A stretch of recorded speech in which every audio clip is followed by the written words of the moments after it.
Good morning students. Molecular orbital theory से हमने समझा कि किस तरह से मॉलिक्यूलर ऑर्बिटल थ्योरी एक्सप्लेन करती है फॉर्मेशन ऑफ मॉलिक्यूलर ऑर्बिटल्स की। ठीक है, किस तरह एटॉमिक ऑर्बिटल्स लीनियरली कंबाइन होते हैं, मॉलिक्यूलर ऑर्बिटल की फॉर्मेशन करते हैं, और किस तरह से मॉलिक्यूलर ऑर्बिटल थ्योरी उन पर्टिकुलर मॉलिक्यूल की स्टेबिलिटी को एक्सप्लेन करती है, कैसे मॉलिक्यूलर ऑर्बिटल थ्योरी बताती है कि कोई पर्टिकुलर स्पीसी या मॉलिक्यूल जो है वो पैरामैग्नेटिक होगा। ठीक है, कितना उसका बॉन्ड ऑर्डर होगा, ये सारी चीज़ें हमने देखी हैं। अब हम कुछ एक्सप्लेनेशन ले लेते हैं, कुछ एग्जांपल ले लेते हैं, जिससे कि हमारी मॉलिक्यूलर ऑर्बिटल थ्योरी और अच्छे से हमारा क्लियर हो जाएगा सारा कंसेप्ट। ठीक है, हम एनसीईआरटी की कुछ एग्जाम्पल लेते हैं। जैसे कि आपके एनसीईआरटी का एक क्वेश्चन है, क्वेश्चन नंबर 4.36। इस क्वेश्चन में देखो क्या पूछ रहे हैं आपसे, compare the relative stability of the following स्पीसी। कुछ स्पीसी नीचे दिए हैं, उनकी स्टेबिलिटी कंपेयर करा रहा है कि नंबर ऑफ बॉन्डिंग और एंटी बॉन्डिंग इलेक्ट्रॉन्स के बेसिस पर आप बताओ कौन ज़्यादा स्टेबल होगा। ठीक है, and indicate their magnetic properties, और उनकी मैग्नेटिक प्रॉपर्टीज़ इंडिकेट करो कि कौन डायामैग्नेटिक है कौन पैरामैग्नेटिक है। तो स्पीसीज जो आपको दिए हैं वो दिया है O2, O2 plus, O2 minus and O2 minus 2। O2 यानी डाई ऑक्सीजन है, एग्जिस्ट करता है। O2 प्लस, O2 माइनस जो है ना, ये सुपर ऑक्साइड की फॉर्म में, जब कोई भी मॉलिक्यूल है जब वो सुपर ऑक्साइड बनाता है तो उसमें O2 माइनस की फॉर्म में होता है, और जब पैरोक्साइड बनाता है तो O2 माइनस 2 की फॉर्म में होता है। ये चीज़ें हम सीखेंगे। फिर हम देखते हैं, एक चीज़ यहाँ नोटिस करना आपने, जब ये चारों स्पीसी देखी तो इनके पास नंबर ऑफ इलेक्ट्रॉन कितना आया, O2। एक ऑक्सीजन के पास टोटल 8 इलेक्ट्रॉन्स होते हैं। ठीक है, O2 में कितने हो गए, टोटल 16 इलेक्ट्रॉन्स हो गए। O2 प्लस किया तो 15 हो गए, O2 माइनस किया आपने यहाँ पर, ठीक है, तो 17 हो गए, O2 माइनस 2 किया तो 18 इलेक्ट्रॉन्स हो गए। ओके, तो यानी एक चीज़ आपने नोटिस की कि यहाँ पर नंबर ऑफ इलेक्ट्रॉन्स जो हैं वो मोर देन 14 है। ये चीज़ समझ में आ रही है ना आपको, नंबर ऑफ इलेक्ट्रॉन कितने हैं, मोर देन 14 से ज़्यादा है। तो जब इलेक्ट्रॉन 14 या 14 से कम हो या 14 से ज़्यादा हो, तो हमने इलेक्ट्रॉनिक कॉन्फ़िगरेशन के लिए ऑर्बिटल्स का जो एनर्जी सीक्वेंस था वो देखा था हमने। तो जब number of electrons more than 14 होते हैं तो हमें देखो इस तरह का इलेक्ट्रॉनिक कॉन्फ़िगरेशन देखने को मिलता है। 1s bonding, sigma 1s anti bonding, sigma 2s bonding, sigma 2s anti bonding. ठीक है, फिर उसके बाद थोड़ा सा फ्लिप यहाँ पर आता है, सिग्मा 2pz बॉन्डिंग। जो पी में, जैसे हम पी में एंटर करते हैं तो पी में 3 ऑर्बिटल हैं। ठीक है, जिसमें से एक ऑर्बिटल तो हेड ऑन ओवरलैपिंग के थ्रू सिग्मा बॉन्ड बनाता है, बाकी बचे हुए 2 जो होते हैं वो लैटरल ओवरलैपिंग करते हैं और पाई बॉन्डिंग करते हैं। ठीक है, तो इसमें जो सिग्मा बॉन्डिंग करने वाला जो 2pz होगा उसकी एनर्जी हायर हो जाएगी, उसकी एनर्जी कम हो जाएगी as compare to pi bonding करने वाले पाई px बॉन्डिंग और पाई py बॉन्डिंग के। ठीक है, ये जो पाई बॉन्डिंग कर रहे हैं पी के दोनों, उन दोनों की एनर्जी तो सेम है, बट किससे ज़्यादा है, सिग्मा बॉन्डिंग करने वाले ऑर्बिटल से हायर होगी। ठीक है, 15 के केस में यही होता है कि पाई की हायर हो जाती है। जब भी मोर देन 14 इलेक्ट्रॉन्स होते हैं तो पाई हायर हो जाता है, पाई की बॉन्डिंग, और सिग्मा बॉन्डिंग कम हो जाती है। फिर उसके बाद एंटी बॉन्डिंग की बात करें तो इसके दोनों एंटी बॉन्डिंग, पाई px एंटी बॉन्डिंग, पाई px पाई py एंटी बॉन्डिंग, दोनों की एनर्जी इक्वल है, बट इनकी एनर्जी सिग्मा का एंटी बॉन्डिंग जो है इससे कम हो जाएगी। ये चीज़ ध्यान में रखना। ठीक है, सिग्मा का जो बॉन्डिंग था, पी का जो बॉन्डिंग सिग्मा है उसकी एनर्जी तो कम है as compare to pi bonding, but pi के जो एंटी बॉन्डिंग है उनकी एनर्जी कम होगी एज़ कम्पेयर टू सिग्मा के एंटी बॉन्डिंग पी ऑर्बिटल्स। ये चीज़ ध्यान में रखना। तो ये हमारा एनर्जी इंक्रीजिंग सीक्वेंस है। ठीक है, अब देखो हम अगर O2 के लिए बात करें, ठीक है, टोटल कितने इलेक्ट्रॉन्स हो गए, 18 इलेक्ट्रॉन्स हो गए। वो 18 इलेक्ट्रॉन्स आपको यहाँ फिल करने हैं, हर एक ऑर्बिटल में 2 इलेक्ट्रॉन्स आप फिल करते जाओगे। थोड़ा ध्यान यहाँ पर रखना। ठीक है, पाई के जो दोनों हैं पाई बॉन्डिंग करने वाले जो पी के दोनों ऑर्बिटल हैं, इनकी एनर्जी इक्वल है। ठीक है, बॉन्डिंग के केस में भी और एंटी बॉन्डिंग के केस में भी। तो दोनों में पहले सिंगल इलेक्ट्रॉन फिल होगा, फिर अगर बच रहे हैं तो उसके बाद पेयरिंग होगी। ये चीज़ ध्यान में रखना। तो देखो O2 के केस में अगर हम बात करें, ठीक है, सिग्मा 1s बॉन्डिंग में 2 इलेक्ट्रॉन, एंटी बॉन्डिंग में 2 इलेक्ट्रॉन। ठीक है, सिग्मा 2s बॉन्डिंग में 2 इलेक्ट्रॉन, एंटी बॉन्डिंग में 2 इलेक्ट्रॉन, और सिग्मा 2pz में 2 इलेक्ट्रॉन। टोटल कितने हो गए, 10 इलेक्ट्रॉन्स हो गए। अभी भी 16 इलेक्ट्रॉन बचे हुए हैं O2 के। ठीक है, तो पाई 2px बॉन्डिंग 16, अगर आप करो 17, एक सेकेंड, 10 हो गए ना, तो 11, 12, 13, 14। ठीक है, अभी भी बच रहे हैं हमारे पास इलेक्ट्रॉन, 2 इलेक्ट्रॉन बच रहे हैं 16 में से, एक यहाँ आएगा और एक यहाँ आएगा, क्योंकि दोनों की एनर्जी इक्वल है, इसमें 2 नहीं फिल कर सकते। ये चीज़ समझ गई। 16 इलेक्ट्रॉन हमारे खत्म हो गए। अब यहाँ अगर हम कैलकुलेट करते हैं एन बी यानी नंबर ऑफ बॉन्डिंग इलेक्ट्रॉन्स, तो बॉन्डिंग ऑर्बिटल में कितने इलेक्ट्रॉन्स हैं, सिग्मा 1s का बॉन्डिंग 2, सिग्मा 2s का बॉन्डिंग 2 इलेक्ट्रॉन, और सिग्मा 2pz का बॉन्डिंग 2 इलेक्ट्रॉन, 6 हो गए। इसके बाद पाई का 2px बॉन्डिंग 2 इलेक्ट्रॉन हो गए 8 और पाई का 2py बॉन्डिंग 10 इलेक्ट्रॉन्स हो गए। समझ में आई? तो नंबर ऑफ बॉन्डिंग इलेक्ट्रॉन्स 10 हो गए। अब बाकी बचे हुए जब 10 बॉन्डिंग है तो 16 में से बाकी बचे हुए एंटी बॉन्डिंग होंगे, यहाँ पर देख लो, ठीक है, ये एंटी बॉन्डिंग इलेक्ट्रॉन्स हो गए। तो यहाँ पर अगर आप स्टेबिलिटी कंपेयर करो तो स्टेबिलिटी के लिए हमारे पास क्या इफेक्ट है कि अगर bonding number of bonding electron higher होते हैं और number of anti bonding electron कम होते हैं तो वो स्पीसीज स्टेबल होती है, ठीक है। तो हम कह सकते हैं कि NB is greater than Na than O2 is stable, ये चीज़ क्लियर होती है। फिर अगर आप मैग्नेटिक प्रॉपर्टी कंपेयर करो तो मैग्नेटिक प्रॉपर्टी के लिए मैंने आपको बताया 2 तरह की मैग्नेटिक बिहेवियर शो करते हैं मॉलिक्यूल्स, पैरामैग्नेटिक और डायामैग्नेटिक। डायामैग्नेटिक कब होता है? जब आप इलेक्ट्रॉनिक कॉन्फ़िगरेशन लिखते हो और सारे इलेक्ट्रॉन पेयर्ड हो जाते हैं, ठीक है, सभी पेयर्ड होते हैं, डबल डबल होते हैं हर एक ऑर्बिटल में, तो वो डायामैग्नेटिक होता है। और पैरामैग्नेटिक के लिए अगर एक भी अनपेयर बच गया, ठीक है, तो वो पैरामैग्नेटिक होगा। तो यहाँ देखो अनपेयर्ड इलेक्ट्रॉन है, सबकी तो पेयरिंग हो रही है 2py तक, बट यहाँ पर इन दोनों का एनर्जी लेवल इक्वल था, तो यहाँ पर सिंगल सिंगल इलेक्ट्रॉन है, दैट्स वाई ये अनपेयर इलेक्ट्रॉन रख रहा है। तो हम कह सकते हैं कि O2 is paramagnetic due to presence of 2 unpair electron. ये चीज़ क्लियर होती है। फिर उसके बाद हम बात कर लेते हैं O2 माइनस के लिए, ठीक है। O2 माइनस यानी 16 से एक एक्स्ट्रा इलेक्ट्रॉन, 17 इलेक्ट्रॉन्स है इसके पास, ये चीज़ समझ में आती है। अब वो 17 इलेक्ट्रॉन्स आपने 16 तक तो आप यहाँ पहुँच गए थे, ठीक है। 17 के लिए आपको क्या करना होगा? पाई 2px में बॉन्डिंग करा दोगे 2 इलेक्ट्रॉन, इस तरह से। समझ में आ गई ये चीज़? एंटी बॉन्डिंग में आपने पेयरिंग करा दी।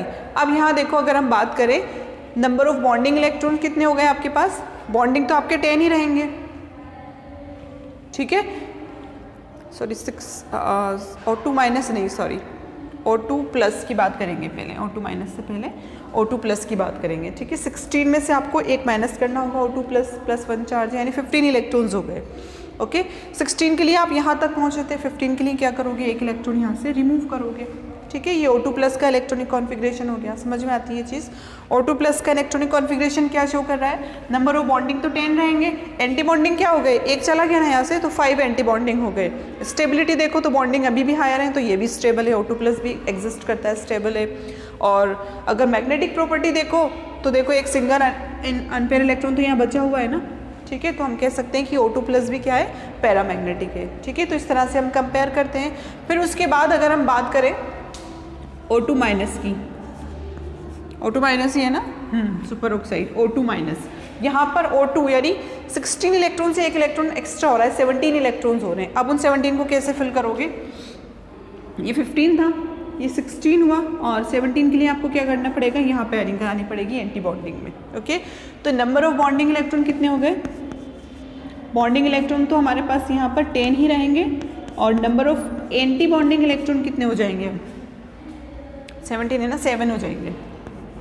समझ में आ रही है चीज़? एंटी बॉन्डिंग काउंट कर लो, यहाँ से 7 हो गए। अब अगर आप देखो स्टेबिलिटी, तो हायर स्टेबिलिटी तो इसकी भी है, O2 माइनस भी स्टेबल करता है, जब भी तो सुपर ऑक्साइड बनाते हैं, ठीक है, क्योंकि बॉन्डिंग इलेक्ट्रॉन का नंबर अभी भी हायर है। अब यहाँ से आप कंपेयर करोगे मैग्नेटिक प्रॉपर्टी, तो स्टिल अनपेयर इलेक्ट्रॉन तो यहाँ अभी भी बचा हुआ है, तो हम कह सकते हैं कि ये कैसा मॉलिक्यूल हो जाएगा? O2 माइनस भी पैरामैग्नेटिक है। ये चीज़ क्लियर होती है। अब O2 माइनस 2 के लिए आपको क्या करना होगा? O2 माइनस 2, 16 इलेक्ट्रॉन O2 के और 2 एक्स्ट्रा इलेक्ट्रॉन यानी 18 इलेक्ट्रॉन्स हो गए, ओके। 18 इलेक्ट्रॉन्स हो गए, इट मीन 17 तो आप यहाँ फिल करके आए थे। O2 माइनस से 18 के लिए आपको क्या करना पड़ेगा? इसकी भी पेयरिंग करानी पड़ेगी, तभी तो आपका O2 माइनस 2 का इलेक्ट्रॉनिक कॉन्फ़िगरेशन इस तरह लिखा जाएगा, ठीक है। और O2 माइनस 2 के लिए अगर आप बात करोगे तो देखो स्टेबिलिटी तो O2 माइनस 2 की भी, क्योंकि सुपर ऑक्साइड बनाता है, ठीक है, क्योंकि बॉन्डिंग इलेक्ट्रॉन हायर आएंगे, एंटी बॉन्डिंग 8 हो जाएंगे इस केस में। बट अगर आप मैग्नेटिक प्रॉपर्टी देखोगे तो O2 और जो O2 माइनस 2 है, अब ये क्या हो जाएगा? डायामैग्नेटिक, सबकी पेयरिंग हो गई। क्लियर होती है चीज़, ठीक है। तो O2 पैरामैग्नेटिक था, O2 प्लस पैरामैग्नेटिक था, O2 माइनस पैरामैग्नेटिक था, बट O2 माइनस 2 क्या निकला हमारा यहाँ पर? डायामैग्नेटिक निकला, due to the presence of paired electron in all orbitals, okay. ये चीज़ क्लियर होती है। तो यहाँ हम लिख सकते हैं, इसे क्लियर कर देती हूँ मैं, O2 minus 2 is diamagnetic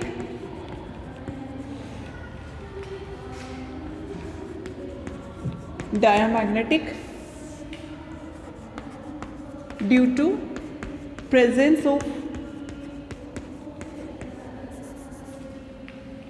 paired electron in all energy level.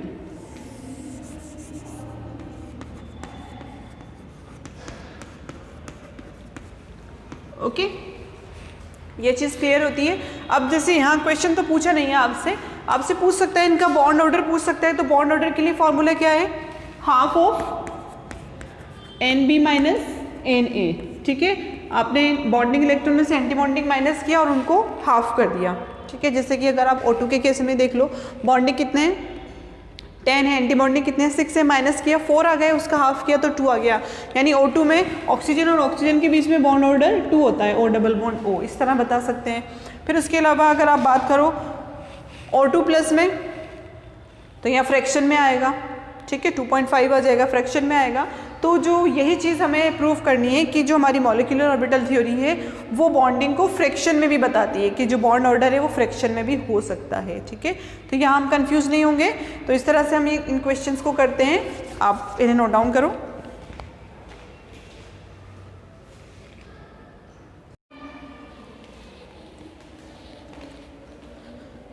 तो स्टूडेंट, चैप्टर नंबर 4 के लास्ट टॉपिक हाइड्रोजन बॉन्ड का डिस्कशन कर लेते हैं हम। देखो, इस टॉपिक में हमने इस चैप्टर में हमने कोवलेंट बॉन्ड के बारे में डिस्कशन किया। हमने देखा कि किस तरह से कोऑर्डिनेशन बॉन्ड बनता है, किस तरह आयनिक बॉन्ड की फॉर्मेशन होती है। फिर उसके बाद हम मॉलिक्यूल की बॉन्डिंग समझाने वाली कुछ थ्योरीज हमने देखी, जिसमें valence bond theory, molecular orbital theory, इन सब का डिस्कशन हमने किया। लास्ट टॉपिक अब बच रहा है हाइड्रोजन बॉन्ड का। देखो, हाइड्रोजन बॉन्ड, इसके नेम से हमें पता लगता है कि हाइड्रोजन कहीं ना कहीं इसमें इन्वॉल्व होगा। ठीक है, ये बॉन्ड तब बनता है जब मॉलिक्यूल के पास हाइड्रोजन एटम होता है। ठीक है, उन मॉलिक्यूल्स में ये देखने को मिलता है हाइड्रोजन बॉन्ड। अब कब बनेगा? जब हाइड्रोजन बॉन्डेड, जब हाइड्रोजन किसके साथ कोवलेंटली बाउंडेड होगा? मोर इलेक्ट्रोनेगेटिव एलिमेंट, जैसे कि फ्लोरीन है, नाइट्रोजन है, ऑक्सीजन है, इनके साथ अगर हाइड्रोजन बॉन्डेड है तो इसकी वजह से देखो, जो मोर इलेक्ट्रोनेगेटिव है, ऑब्वियसली जो बॉन्ड के इलेक्ट्रॉन होंगे, कोवलेंट बॉन्ड के इलेक्ट्रॉन, वो उन्हीं की तरफ शिफ्ट होंगे, उन पर पॉजिटिव नेगेटिव चार्ज आएगा और हाइड्रोजन पर पार्शियल पॉजिटिव चार्ज आ जाएगा। बॉन्ड नहीं टूट रहा, इसलिए कंप्लीट पॉजिटिव या नेगेटिव नहीं आएगा, पार्शियल पॉजिटिव और पार्शियल नेगेटिव चार्ज आएगा। इस पॉजिटिव चार्ज की वजह से हाइड्रोजन को फिर जो मोर इलेक्ट्रोनेगेटिव एटम होगा उसी सैंपल में, वो उसको अट्रैक्ट करेगा। तो इस तरह दो डिफरेंट मॉलिक्यूल्स के बीच में हाइड्रोजन बॉन्डिंग होती है, जिसे हम एक्सप्लेन करेंगे यहाँ पर। देखो, हाइड्रोजन बॉन्ड की अगर हम बात करें तो hydrogen bond is the weak electrostatic force of attraction. सबसे पहली चीज़ तो ये है कि ये weak electrostatic force of attraction है। ठीक है, किसी तरह का बॉन्ड नहीं है जैसे कोवलेंट बॉन्ड होता है, सिर्फ ये फोर्स ऑफ अट्रैक्शन है। जस्ट लाइक जैसे हम आयनिक बॉन्ड में देखते थे, आयंस के बीच में फोर्स ऑफ अट्रैक्शन होता था। ठीक है, फोर्स ऑफ अट्रैक्शन किस किस के बीच में? Between hydrogen atom, okay, and highly electronegative atom like fluorine, oxygen and nitrogen. ये चीज़ ध्यान में रखना। सबसे पहले हम कहेंगे हाइड्रोजन बॉन्ड जो है एक weak electrostatic force of attraction है, स्ट्रॉन्ग नहीं है। जस्ट लाइक आयनिक बॉन्ड की तरह इतना स्ट्रॉन्ग फोर्स ऑफ अट्रैक्शन नहीं होगा, वीक फोर्स ऑफ अट्रैक्शन है, इलेक्ट्रोस्टैटिक फोर्स है। किस किस के बीच में? हाइड्रोजन और मोर इलेक्ट्रोनेगेटिव एटम के बीच में। Hydrogen bond is not a covalent bond, ये चीज़ भी हमें ध्यान रखनी है कि कोवलेंट बॉन्ड नहीं है, इलेक्ट्रॉन्स की शेयरिंग इसमें नहीं होती है, और it is weaker then covalent bond. ये चीज़ भी ध्यान में रखोगे जब आप कंपेयर करोगे एक कोवलेंटली बॉन्डेड हाइड्रोजन की और एक हाइड्रोजन बॉन्डेड हाइड्रोजन एटम की, तो आपको जो स्टेबिलिटी ज़्यादा देखने को मिलेगी या स्ट्रॉन्गनेस जो देखने को मिलेगी वो कोवलेंट बॉन्डेड हाइड्रोजन एटम में होगी। ये चीज़ क्लियर है। फिर उसके बाद अगर हम देखते हैं HF मॉलिक्यूल की बात कर लेते हैं। ठीक है, हाइड्रोजन फ्लोराइड, जहाँ पर हाइड्रोजन बॉन्डेड है किसके साथ? मोर इलेक्ट्रोनेगेटिव फ्लोरीन के साथ। ओके, अब यहाँ पर हमें कहीं कुछ पॉसिबिलिटी लग रही है कि हाइड्रोजन बॉन्डिंग हो सकती है। यहाँ तो इनके बीच में कौन सा बॉन्ड है? Covalent bond. ओके, बट अगर आप एक सैंपल लेते हो जिसमें आपके पास हाइड्रोजन फ्लोराइड है, तो उसमें एक ही मॉलिक्यूल तो होगा नहीं HF का, लॉट्स ऑफ मॉलिक्यूल होंगे। ये चीज़ समझ में आती है। तो due to the more electronegativity of fluorine atom, fluorine get partial negative charge. Fluorine पर कैसा नेगेटिव चार्ज आएगा? डेल से शो करेंगे इसको। ठीक है, कंप्लीट नेगेटिव नहीं आएगा जैसे कि आयन के केस में आता है, ऐसे कंप्लीट नेगेटिव नहीं आएगा, पार्शियल नेगेटिव। बॉन्ड नहीं टूट रहा, दैट्स वाई पार्शियल। बॉन्ड टूटता है तो कंप्लीट नेगेटिव, कंप्लीट पॉजिटिव होता है। ठीक है, क्योंकि बॉन्ड के इलेक्ट्रॉन कहाँ शिफ्ट हो गए? फ्लोरीन की तरफ, due to the more electronegativity of fluorine, partial negative charge, और हाइड्रोजन पर पार्शियल पॉजिटिव चार्ज आएगा। ये चीज़ समझ में आई। ठीक उसी तरह मान लो हमने यहाँ पर 4 मॉलिक्यूल लिए इस एक सैंपल के। ठीक है, ये डेल पॉजिटिव हो जाएगा, del negative, del positive, del negative and del positive, ठीक है। ये इन पर partial positive partial negative charge आ रहा है। ये एक ही सैंपल में कुछ मॉलिक्यूल्स हैं, हमने 4 मॉलिक्यूल लिए हैं यहाँ पर। अब देखो जब इस पर पार्शियल पॉजिटिव चार्ज आ गया, ओके, इस पर पार्शियल नेगेटिव है, ये समझ में आ रही है। तो इस मॉलिक्यूल में तो कोवलेंट बॉन्ड था एक मॉलिक्यूल में, बट एक मॉलिक्यूल और दूसरे मॉलिक्यूल के बीच में हाइड्रोजन बॉन्ड बनेगा। देखो ये नेगेटिवली चार्ज फ्लोरीन जो है वो पार्शियल पॉजिटिव हाइड्रोजन को अपनी तरफ अट्रैक्ट करेगा और इसके साथ इंटरमॉलिक्यूलर फोर्स ऑफ अट्रैक्शन यहाँ पर होगा, इसे हम हाइड्रोजन बॉन्ड कहते हैं, ठीक है। सेम ऐसा ही इस मॉलिक्यूल और दूसरे मॉलिक्यूल के बीच में होगा। इस तरह डॉटेड लाइन से हम रिप्रेजेंट करते हैं हाइड्रोजन बॉन्ड को, और ये जो डॉटेड लाइन है यही क्या है, ये हाइड्रोजन बॉन्ड है। समझ में आया ना ये चीज़। एक मॉलिक्यूल में नहीं, एक मॉलिक्यूल और दूसरे मॉलिक्यूल, 2 डिफरेंट मॉलिक्यूल्स के बीच में हाइड्रोजन बॉन्डिंग होती है, ओके। रीज़न क्या है हमने देख लिया, ठीक है। जब हाइड्रोजन बॉन्डेड होता है मोर इलेक्ट्रोनेगेटिव के साथ, ठीक है। कार्बन के केस में ऐसा नहीं होगा क्योंकि कार्बन और हाइड्रोजन की इलेक्ट्रोनेगेटिविटी ऑलमोस्ट सेम है, ठीक है। मोर इलेक्ट्रोनेगेटिव के साथ बना हुआ है तो इस पर पार्शियल नेगेटिव चार्ज आएगा, हाइड्रोजन कैसा हो जाएगा, पार्शियली पॉजिटिव हो जाएगा। तो इसकी पार्शियल पॉजिटिव चार्ज की वजह से इसी सैंपल में प्रेजेंट और दूसरे मॉलिक्यूल का जो इलेक्ट्रोनेगेटिव जो एटम है वो अट्रैक्ट कर लेगा इस हाइड्रोजन को, ठीक है। तो इस तरह से जो फोर्स ऑफ अट्रैक्शन होगा उसे हमने हाइड्रोजन बॉन्ड नाम दिया। दस अब यहाँ एक्चुअल डेफिनेशन आती है। दस hydrogen bond is the attractive force which bind hydrogen atom of one molecule with the electronegative atom of another molecule, okay. Hydrogen को बाइंड करता है ये फोर्स ऑफ अट्रैक्शन किसके साथ, दूसरे मॉलिक्यूल के इलेक्ट्रोनेगेटिव एटम के साथ। ये एक्चुअल डेफिनेशन है, ओके। और हाइड्रोजन बॉन्ड को कैसे रिप्रेजेंट करते हैं हम, डॉटेड लाइन के थ्रू रिप्रेजेंट करते हैं, ठीक है। तो ये तो था हाइड्रोजन बॉन्ड, और क्यों बनता है उसका रीज़न हमने देख लिया, ठीक है। अब देखो एक चीज़ और है कि ये जो हाइड्रोजन बॉन्ड है ये डिपेंड करता है फिजिकल स्टेट पर, मॉलिक्यूल की फिजिकल स्टेट पर, ठीक है। सॉलिड में मॉलिक्यूल पास होते हैं तो वहाँ पर फोर्स ऑफ अट्रैक्शन की पॉसिबिलिटी ज़्यादा है, तो सॉलिड सैंपल जब भी आप लोगे वहाँ पर हाइड्रोजन बॉन्डिंग की पॉसिबिलिटी हायर होगी।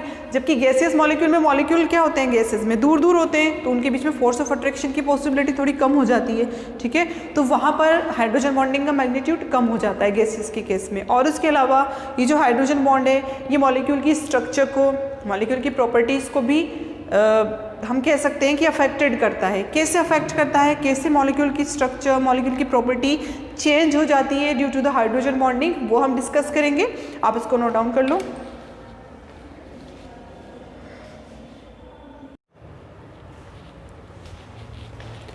हाइड्रोजन बॉन्ड के टाइप्स हम देख लेते हैं। देखो 2 टाइप हैं हाइड्रोजन बॉन्ड के, एक है इंटरमॉलिक्यूलर हाइड्रोजन बॉन्ड, दूसरा है इंट्रामॉलिक्यूलर। नेम इंडिकेट करता है इंटरमॉलिक्यूलर यानी 2 डिफरेंट मॉलिक्यूल के बीच में, और इंट्रा यानी एक ही मॉलिक्यूल के बीच में आपको हाइड्रोजन बॉन्डिंग देखने को मिलेगी। देखो कैसे, इंटरमॉलिक्यूलर में जब हाइड्रोजन बॉन्ड बनता है, ठीक है, when hydrogen bond form between 2 different molecules of same और डिफरेंट कंपाउंड, ठीक है। एक ही कंपाउंड के, एक ही सैंपल के 2 डिफरेंट मॉलिक्यूल या 2 डिफरेंट ठीक है मॉलिक्यूल अगर आप पास में ले आए, ठीक है, उनमें भी हाइड्रोजन बॉन्डेड, दोनों में हाइड्रोजन कोवलेंटली बॉन्डेड है। और क्या होता है कि एक में तो दोनों में हाइड्रोजन कोवलेंटली बॉन्डेड है with the highly electronegative element. जैसे कि अगर आप बात कर लो जैसे वाटर का अगर आप एग्जांपल लो तो ठीक है, ऑक्सीजन और हाइड्रोजन के बीच में बॉन्डिंग होती है। इस वाटर में आपने मिक्स कर दिया, मान लो अमोनिया आपने मिक्स कर दिया, ठीक है, तो यहाँ इस तरह से अमोनिया में भी नाइट्रोजन और हाइड्रोजन के बीच में कोवलेंट बॉन्डिंग है, यानी कि hydrogen more electronegative atom nitrogen से जुड़ा हुआ है, यहाँ हाइड्रोजन ऑक्सीजन से जुड़ा हुआ है, ठीक है। दोनों को आपने मिक्स कर दिया, पानी में अमोनिया मिक्स करा, ठीक है, तो यहाँ भी इंटरमॉलिक्यूलर फोर्स ऑफ अट्रैक्शन होगा, हाइड्रोजन बॉन्डिंग होगी, ठीक है। ये चीज़ समझ में आती है। तो यहाँ देखो इंटरमॉलिक्यूलर हाइड्रोजन बॉन्डिंग का एग्जाम्पल हम देख कर आए HF में, ठीक है। 2 डिफरेंट मॉलिक्यूल से HF के एक HF का मॉलिक्यूल, एक दूसरे HF का मॉलिक्यूल, उनके बीच में हाइड्रोजन बॉन्डिंग थी। वाटर में हाइड्रोजन बॉन्डिंग देखने को मिलेगी, एल्कोहल में भी। कौन सी हाइड्रोजन बॉन्डिंग, इंटरमॉलिक्यूलर, ठीक है। एक ही सैंपल के 2 डिफरेंट एटम, डिफरेंट मॉलिक्यूल या 2 डिफरेंट मॉलिक्यूल्स के बीच में, जैसे अगर हम यहाँ डिस्कस करते हैं वाटर में मिलने वाली हाइड्रोजन बॉन्डिंग की, तो देखो ये वाटर का एक मॉलिक्यूल है, ठीक है, H2O, ये वाटर का दूसरा मॉलिक्यूल है, ये वाटर का 3rd मॉलिक्यूल है, ठीक है। आपने वाटर के मॉलिक्यूल एक सैंपल में लिए हैं, यहाँ हाइड्रोजन बॉन्ड कोवलेंटली बॉन्डेड है मोर इलेक्ट्रोनेगेटिव ऑक्सीजन के साथ, सब में नजर आ रहा है आपको ऐसा, ठीक है। अब यहाँ पर क्या होगा, पार्शियल पॉजिटिव पार्शियल नेगेटिव, ये सारा सिस्टम वही होगा, ठीक है। तो इस पॉजिटिव चार्ज की वजह से ये जो पार्शियल नेगेटिव चार्ज है ये क्या करेगा, फोर्स ऑफ अट्रैक्शन लगाएगा, ऐसे सेम ऐसा इन दो मॉलिक्यूल के बीच में भी होगा फोर्स ऑफ अट्रैक्शन, और बनने वाला जो बॉन्ड है उसे हम क्या नाम देंगे, हाइड्रोजन बॉन्ड। ठीक है, दो डिफरेंट मॉलिक्यूल के बीच में हो रहा है तो इसे हम नाम दे रहे हैं इंटरमॉलिक्यूलर हाइड्रोजन बॉन्ड। अब हम देखेंगे कि हाइड्रोजन बॉन्डिंग एक ही मॉलिक्यूल में भी हो सकती है। ठीक है, अगर उस मॉलिक्यूल में हाइड्रोजन घिरा हुआ है दोनों तरफ से मोर इलेक्ट्रोनेगेटिव एटम के साथ, तो हाइड्रोजन क्या करेगा, हाइड्रोजन बॉन्डिंग करेगा। ठीक है, इसे हम नाम देते हैं इंट्रामॉलिक्यूलर हाइड्रोजन बॉन्डिंग। देखो, when hydrogen atom is in between two highly electronegative atoms, okay, present with in the same molecule, एक ही मॉलिक्यूल में भी अगर प्रेजेंट है हाइड्रोजन, ठीक है, दो, बट कंडीशन क्या है कि जो दोनों एटम है जिनसे घिरा हुआ है, ठीक है, वो दोनों हाईली इलेक्ट्रोनेगेटिव होने चाहिए। जैसे कि एग्जांपल इन्होंने दिया ऑर्थोनाइट्रोफिनोल, कुछ ऐसा स्ट्रक्चर होता है ऑर्थोनाइट्रोफिनोल का। ठीक है, ये बेंजीन रिंग है, इससे एक पोजीशन पर OH ग्रुप जुड़ा हुआ है, एक पर NO2 ग्रुप जुड़ा हुआ है। ठीक है, अब देखना हमें ये है कि कहाँ हाइड्रोजन बॉन्डेड हो रहा है, covalently bonded highly electronegative atom के साथ। तो उसके लिए हम स्ट्रक्चर देखेंगे। यहाँ पर देखो OH हम इस तरह से लिखेंगे, और NO2 का स्ट्रक्चर कुछ ऐसा होता है कि नाइट्रोजन डबल बॉन्डिंग करती है, एक ऑक्सीजन के साथ और एक के साथ कोऑर्डिनेशन बॉन्ड करता है इस तरह से। तो ये जो हाइड्रोजन है यहाँ तो कोवलेंटली बॉन्डेड है अपने ऑक्सीजन के साथ, OH ग्रुप के ऑक्सीजन के साथ, यहाँ इस ऑक्सीजन से भी ये फोर्स ऑफ अट्रैक्शन गेन करेगा, और इनके बीच में जो बॉन्ड बनेगा उसे हम क्या नाम देते हैं, हाइड्रोजन बॉन्ड। ये चीज़ क्लियर हुई। बट एक ही मॉलिक्यूल में हाइड्रोजन बॉन्डिंग के लिए कंडीशन है कि हाइड्रोजन जो है वो जस्ट पास पास होना चाहिए हाइड्रोजन और मोर इलेक्ट्रोनेगेटिव एटम। ठीक है, अगर आप इसको इस तरह से लेते कि ये NO2 तो यहाँ लगा हुआ होता और OH यहाँ लगा हुआ होता पैरा पोजीशन पर, समझ में आ रही है चीज़, तो इनके बीच में फोर्स ऑफ अट्रैक्शन नहीं लग पाता, तो इसको हम नाम देते हैं पैरा नाइट्रोफिनोल। ये तो ऑर्थोनाइट्रोफिनोल है, ऑर्थो पोजीशन पर है, ये पैरा नाइट्रोफिनोल है। ठीक है, यहाँ पर फोर्स ऑफ अट्रैक्शन नहीं होगा, तो इस केस में हाइड्रोजन बॉन्डिंग नहीं देखने को मिलेगी। हाइड्रोजन बॉन्डिंग के लिए एक ही मॉलिक्यूल में अगर हाइड्रोजन बॉन्डिंग चाहिए तो ज़रूरी है कि क्या होना चाहिए, मॉलिक्यूल पास पास होना चाहिए, जो इलेक्ट्रोनेगेटिव एटम है और हाइड्रोजन है उनके बीच में दूरी कम होनी चाहिए, तभी तो फोर्स ऑफ अट्रैक्शन लगाएंगे। ठीक है, तो ये चीज़ समझ में आती है हमें। हमारा चैप्टर यहीं फिनिश होता है। आप क्वेश्चंस करो, मोस्ट ऑफ क्वेश्चन हमने एग्जाम्पल की फॉर्म में ले लिए हैं। आप एक क्वेश्चन और कर लेना, आपकी NCERT में ये क्वेश्चन नंबर 4.40 है, जिसमें आपको बॉन्ड ऑर्डर कैलकुलेट करना है, किसका, N2 का। 4.40 क्वेश्चन है जिसमें आपको बॉन्ड ऑर्डर कैलकुलेट करना है N2 का, O2 का, O2 प्लस और O2 माइनस का। ओके, सिर्फ ये ध्यान में रखना है कि नंबर ऑफ इलेक्ट्रॉन कितने हैं, 14 से हायर है तो क्या सीक्वेंस होगा, 14 या 14 से कम है तो क्या सीक्वेंस होगा, ये चीज़ ध्यान में रखना। और इस तरह से हम कंप्लीट करते हैं अपने चैप्टर को। ओके, और कोई प्रॉब्लम होती है आपको इसके क्वेश्चन आंसर करने में, एक्सरसाइजेज अगर आप देखते हो नहीं समझ में आती तो आप कभी भी एनी टाइम कॉन्टेक्ट कर सकते हो। ओके, आई होप ये सारा चैप्टर आपका क्लियर हुआ होगा, कंसेप्ट आपके क्लियर हुए होंगे, क्या हाइड्रोजन बॉन्ड होता है, क्या मॉलिक्यूलर ऑर्बिटल थ्योरी है, कैसे मैग्नेटिक प्रॉपर्टीज दिखते हैं, वैलेंस बॉन्ड थ्योरी ने क्या समझाया, कैसे लुईस ने स्टार्ट किया एक्चुअल में बॉन्डिंग को समझाना, वो सारी चीज़ें हमने इस चैप्टर में क्लियर की हैं। नेक्स्ट चैप्टर हमारा स्टार्ट करेंगे। Thanks for watching.